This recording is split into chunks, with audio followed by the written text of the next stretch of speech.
Welcome to the tutorial Creating a Mixed Rig Part 2.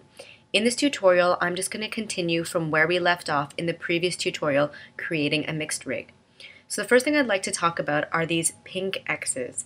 I just want to reiterate why I'm creating them. So generally when you animate in the camera view using the transform tool. Usually if you want to pick a part of the body to move, you grab it, and then you perform a transformation on either rotation or translation or whatever. The problem is that if you see here in the network view, what I've actually grabbed is the drawing element. And that's not bad. Even if I make a transformation on it, it'll automatically get recorded on its peg element, which is what we want.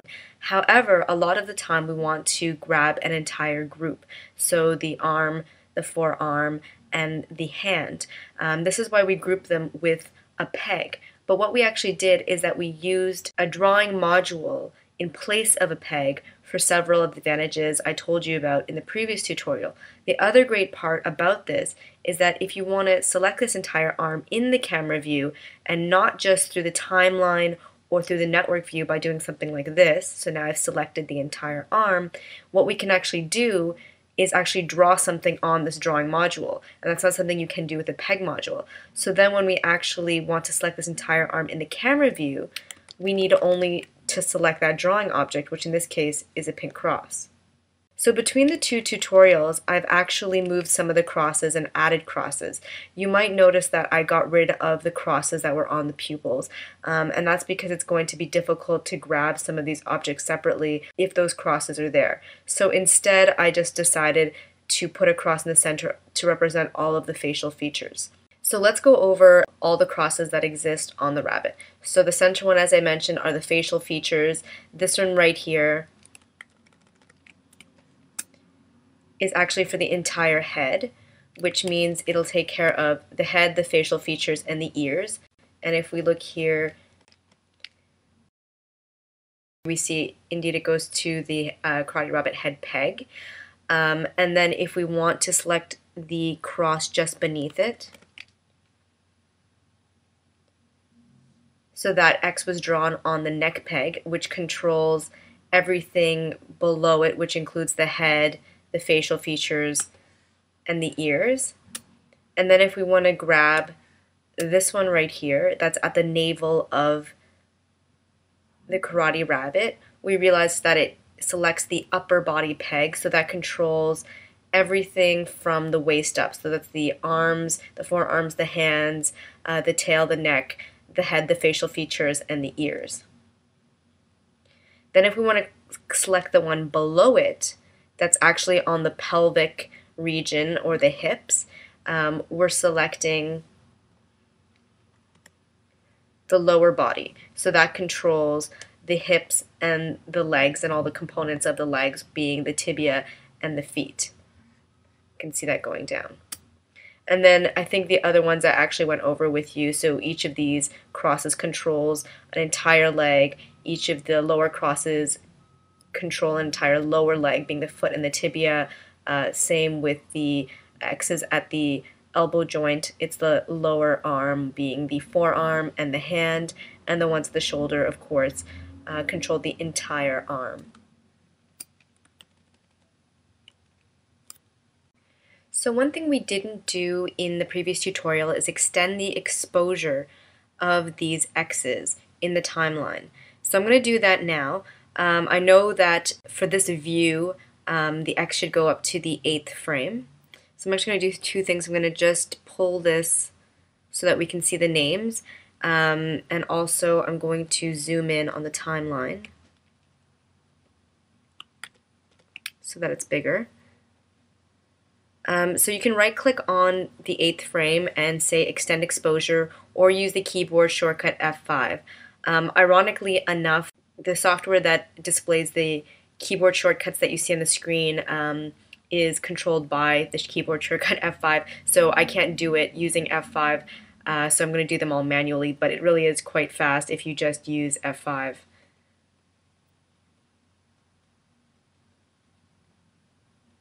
And actually what I should do is you can select several at the same time, and you can also extend the exposure like that, which is faster than doing one layer at a time.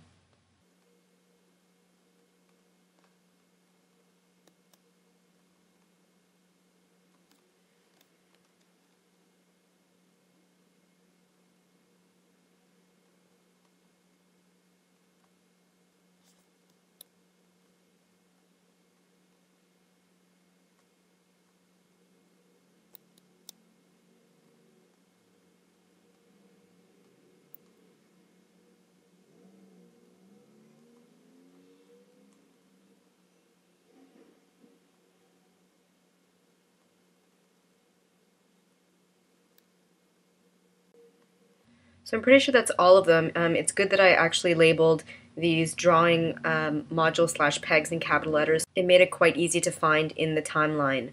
The next thing that we need to do, which we didn't do, is to actually set the pivot for the two other views, because right now they're just set for the front view.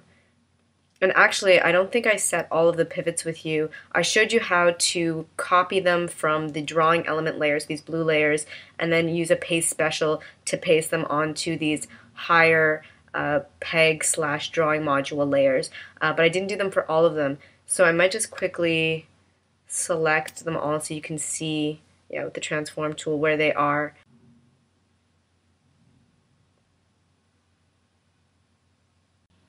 These ones weren't extended enough.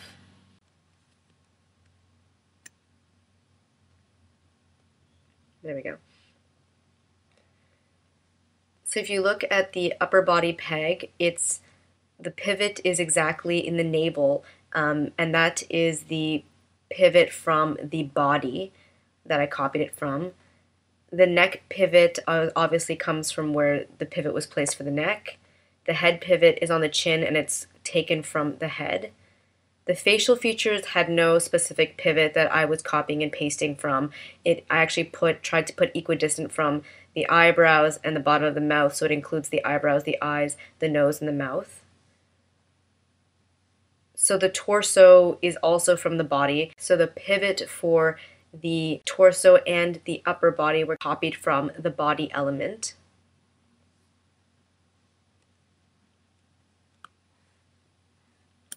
So the lower body peg took its pivot from the hips, so it's identical to the pivot for the hips.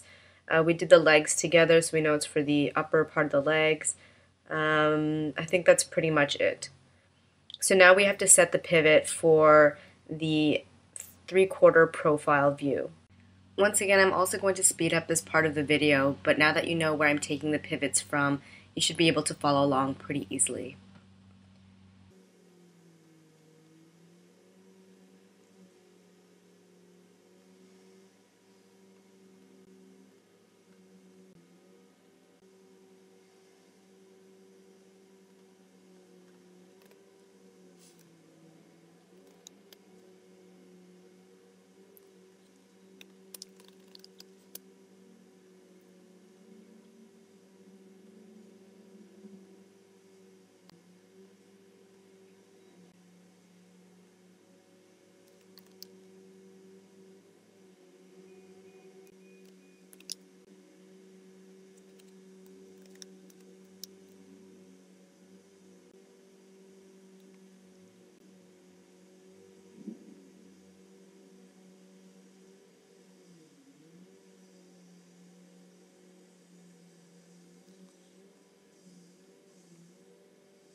That's pretty much it for setting the pivots for the three-quarter view. You may have noticed that I did a few things. Don't forget you have to create an empty drawing before you are able to copy and paste a pivot onto one of these drawing layers slash peg modules. Also, make sure everything's uncollapsed before you add an empty drawing, or else you might make a drawing object disappear. There are a few cells that were not extended for the front view that I had to extend as well.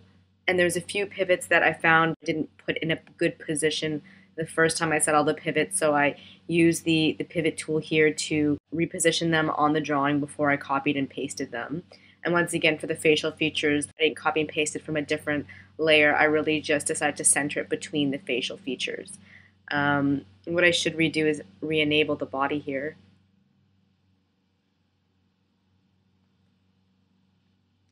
The last thing that we didn't set for the front view, actually I set it, but you didn't see me set it, was the pivot for the master peg. So I don't know if you remember, but whenever you're setting pivots on one of these green modules, so these peg modules, you can't use this pivot tool here. You have to use one of these three transformation tools from the advanced animation toolbar. And just to let you know as well, whenever you select anything with the transform tool, I don't know if this has confused anybody like that, this pivot is temporary. So it mimics the pivot that you set with the pivot tool, and you're able to see it using the transform tool. But if you move the pivot using the transform tool, you click off it, and then you click on it again, it's just going to go back to the position that you set with the actual pivot tool.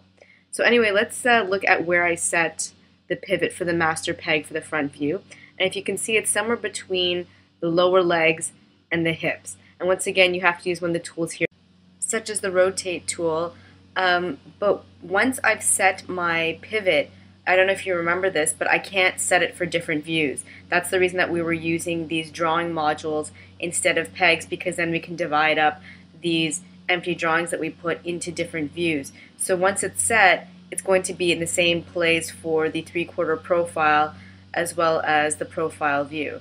And in this case, it's not so bad. Sometimes it's quite offset, but this doesn't look too bad. So now what I'm going to do, so let me back up here a bit, is I'm going to add the pink X's to the three-quarter view, roughly where the pivots are, and then I'm going to extend this exposure for each of these drawing slash peg modules to another 8 frames, because if you remember, it goes for another 8 frames and then it switches to the profile view.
So I wasn't going to show you how to do the profile view because after watching me do the entire 3/4 view, I'm sure you get the picture. However, I realized that the profile view is subtly different from the other two views in that the two arms and two legs are usually one on top of the other. So you might be asking yourself, well, I can't put two X's over each other because then when I try to grab one, I might accidentally end up grabbing both. So as a compromise, what I ended up doing was I ended up putting an X beside and slightly up for the body part that's behind. So for example, the O1 arm is behind the O2 arm, so its X is slightly up and to the right. So the last step after you've extended the exposure for the profile view would be to go into the color palette and then search for that color that you use to create your crosses with, and then double click on it. And then to bring the alpha of that color all the way down to 0, so effectively making that color transparent. And even though that color is now transparent in the camera view, you can still grab that X where it was, and it'll still grab that entire arm in the camera view.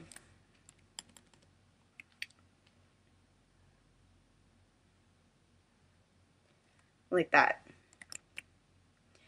So that's it for the tutorial creating a mixed rig part 2. Stay tuned for the next tutorial creating patches for the elbows and knees.